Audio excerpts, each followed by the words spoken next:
കൂൺ produce എളുപ്പമാണെങ്കിലും sale ചെയ്യുന്ന കാര്യം എല്ലാവർക്കും പാടായിട്ടുള്ളതാണ്. ഈ ഒരു കാര്യം ഞാൻ കൃഷിഭവൻ ഓഫീസറുമായിട്ട് സംസാരിച്ചപ്പോൾ അദ്ദേഹത്തിൻ്റെ ഉപദേശപ്രകാരം കൊച്ചു കൊച്ചു പീസ് ആക്കുമ്പോഴത്തേന് ഡ്രൈ ആകാൻ വേണ്ടി എളുപ്പമാണ്. ഡ്രൈ ചെയ്യുന്നതിന് മുമ്പ് ജസ്റ്റ് ഒരു തുണിക്കകത്തിട്ടൊന്ന് പ്രസ് ചെയ്യുകയാണെങ്കിൽ കുറേയൊക്കെ ജലാംശം അതിൽ കൂടെ നമുക്ക് പോയി കിട്ടും. എയർ ടൈറ്റ് ആയിട്ടുള്ള ബോട്ടിലാണ് ഇപ്പോൾ നമ്മൾ സൂക്ഷിച്ചേക്കുന്നത്. ഹലോ ഫ്രണ്ട്സ്, നമ്മുടെ പുതിയ വീഡിയോയിലേക്ക് എല്ലാവർക്കും സ്വാഗതം. ഇന്നത്തെ വീഡിയോയിൽ നമ്മൾ നോക്കാൻ പോകുന്നത് നമ്മൾ കടയിൽ സെയിലിനായിട്ട് കൊടുത്ത കൂണ് സെയിലാവാതെ തിരിച്ചു വന്നാൽ നമുക്കത് എന്തോ ചെയ്യാൻ സാധിക്കുന്നതാണ്. ഇങ്ങനെ റിട്ടേൺ വരുന്ന കൂൺ 1-2 ദിവസം മാത്രമാണെങ്കിലാണ് നമുക്ക് നല്ല ക്വാളിറ്റിയിൽ ഉപയോഗിക്കാൻ സാധിക്കുന്നത്. എന്തെങ്കിലും ബാഡ് സ്മെല്ലോ കാര്യങ്ങളോ എന്തെങ്കിലും ഉണ്ടെങ്കിൽ ഉപയോഗിക്കാൻ പാടില്ല. അതുപോലെ തന്നെ നമ്മൾ കൊടുക്കുന്ന എല്ലാ കടയിലും ഇത് കൂളായിട്ട് വെക്കാനുള്ള സംവിധാനം കാണത്തില്ല.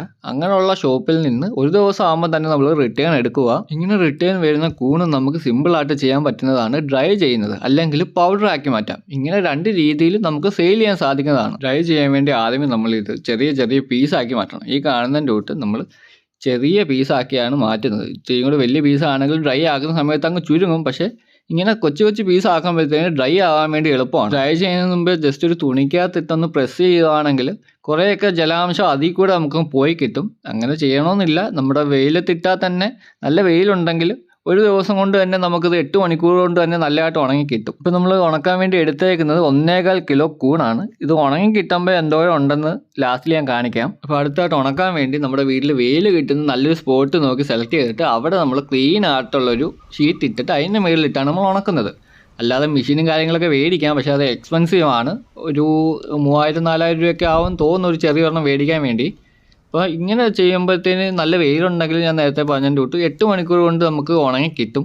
8 മണിക്കൂർ കൊണ്ട് ഉണങ്ങിയില്ലെങ്കിൽ നമുക്ക് വേറെ മാർഗ്ഗങ്ങളുണ്ട്, സിമ്പിളായിട്ട് ചെയ്യാൻ സാധിക്കും. ഇപ്പോൾ കുറേ മണിക്കൂർ കഴിഞ്ഞിട്ടുള്ള അവസ്ഥയാണ് ഇപ്പോൾ നിങ്ങൾ കാണുന്നത്. നമ്മൾ വിചാരിച്ചതിൻ്റെ രീതിയിൽ ഉണങ്ങി കിട്ടിയില്ല. അതിന് കാരണം നല്ല വെയിലില്ലായിരുന്നു ഇന്ന്. അപ്പോൾ ഈ ഒരു രീതിയിലാണ് ഇപ്പോൾ നമുക്ക് കിട്ടിയേക്കുന്നത്. ജസ്റ്റ് ഒന്ന് ചുരുങ്ങിയിട്ടുണ്ട്, സൈഡൊക്കെ ഒന്ന് ഇതായി വന്നിട്ടുണ്ട്. നല്ല രീതിയിൽ അങ്ങോട്ട് ഉണങ്ങിയിട്ടില്ല. അപ്പോൾ നമുക്കിനി ചെയ്യാൻ പറ്റുന്നത് എന്താണെന്ന് കണ്ടോ. ഇപ്പോൾ നിങ്ങൾ കാണുന്നതിൻ്റെ തൊട്ട് ഈ ഒരു ബൾബിൻ്റെ ചൂടിലാണ് ഇത് ഉണങ്ങുന്നത്. ഈ ഒരു ചരുവത്തിലേക്ക് നമ്മൾ പേപ്പർ ഇട്ട് അതിൽ കൂണിട്ടിട്ട് നമ്മൾ ബൾബ് കൊടുത്തേക്കുവാണ്. ബൾബിൻ്റെ ചൂടിൽ ഇത് ഇവിടെ ഇരുന്ന് ഉണങ്ങിക്കോളും. ഇങ്ങനെ ചെയ്യാതെ നമ്മൾ ജലാംശമുള്ള കൂൺ അതേപോലെ തന്നെ നമ്മൾ കൊണ്ട് അടച്ച് വെക്കുവാണെങ്കിൽ അവിടെ ഇരുന്ന് അവിഞ്ഞത് പന്നലായി പോകാനുള്ള ചാൻസ് ഉണ്ട്. ഇങ്ങനെ ചെയ്തിട്ട് നമുക്ക് ഉണങ്ങിയില്ലെങ്കിൽ പിറ്റേ ദിവസം വേണമെങ്കിൽ നമുക്ക് എടുത്ത് വെയിലത്ത് ഇടുകയും ചെയ്യാം. ഇപ്പോൾ നല്ല രീതിയിൽ തന്നെ ഉണങ്ങിയിട്ടുണ്ട്. നിങ്ങൾക്ക് കാണാൻ മനസ്സിലാവും നമ്മളത് ഞെക്കുമ്പോഴേ പൊട്ടുന്നുണ്ട്. ഇങ്ങനെ ഉണങ്ങി കിട്ടിയ മഷ്റൂം നമുക്ക് എന്തോരം വെയിറ്റ് വരുന്നത് നോക്കാം. അതിന് ഇതേപോലെ ഒരു എയർ ടൈറ്റ് ആയിട്ടുള്ള ബോട്ടിലാണ് ഇപ്പോൾ നമ്മൾ സൂക്ഷിച്ചേക്കുന്നത്. ഇങ്ങനെ ചെറിയ ചെറിയ ആവശ്യങ്ങൾക്ക് വേണ്ടി ഉപയോഗിക്കാൻ പറ്റുന്ന ഒരു വെയിറ്റ് സ്കെയിൽ മെഷീനാണ് ഇപ്പോൾ നിങ്ങൾ കാണുന്നത്. ഇതിൻ്റെ ഒരു ലിങ്ക് ഞാൻ വീഡിയോയിൽ കൊടുത്തേക്കാം. നിങ്ങൾക്ക് താല്പര്യം ഉണ്ടെങ്കിൽ മേടിക്കുക. ഡ്രൈ ആയപ്പോഴത്തേനും മഷ്റൂം നമുക്കൊരു 300 ഗ്രാമോളം കിട്ടിയിട്ടുണ്ട്. ഇത് നമുക്കൊരു 6 മാസം വരെ സൂക്ഷിക്കാൻ സാധിക്കും. ഇങ്ങനെ ഡ്രൈ ആക്കി വെക്കുന്ന മഷ്റൂം നമ്മൾ ദൂരെ സ്ഥലത്ത് പോകുന്നവർക്കോ അങ്ങനെയുള്ള ആവശ്യപ്പെടുന്നവർക്കാണ് ഇത് സാധാരണ കൊടുക്കുന്നത്. അല്ലാതെ ഇതിന് സെപ്പറേറ്റ് ആയിട്ടുള്ളൊരു മാർക്കറ്റ് കണ്ടെത്തുന്ന കാര്യം കുറച്ച് പാടാണ്. കൂൺ പ്രൊഡ്യൂസ് എളുപ്പമാണെങ്കിലും സെയിൽ ചെയ്യുന്ന കാര്യം എല്ലാവർക്കും പാടായിട്ടുള്ളതാണ്. ഈ ഒരു കാര്യം ഞാൻ കൃഷിഭവൻ ഓഫീസറുമായിട്ട് സംസാരിച്ചപ്പോൾ അദ്ദേഹത്തിൻ്റെ ഉപദേശപ്രകാരം ഞാൻ അടുത്തുള്ള ഫാമുകൾ സന്ദർശിക്കാൻ ഇരിക്കുവാണ്. ഇങ്ങനെ ഹൈടെക് ഫാം സന്ദർശിക്കുന്നതിലൂടെ ഞാൻ ലക്ഷ്യമാക്കുന്നത് നമ്മുടെ ഈ കൂണ് വേറൊരു പ്രൊഡക്റ്റ് ആക്കി മാറ്റാനായിട്ട് അവരുടെ ഭാഗത്ത് നിന്ന് നമുക്കൊരു ഐഡിയ അല്ലെങ്കിൽ ഒരു വഴി തുറന്നു കിട്ടുമെന്നാണ്. വേറൊരു പ്രൊഡക്റ്റ് ആക്കി കഴിഞ്ഞാൽ നമുക്ക് കിട്ടുന്ന മെയിൻ ഗുണമെന്ന് വെച്ച് കഴിഞ്ഞാൽ ഇതിൻ്റെ ഷെൽഫ് ലൈഫ് കൂടും.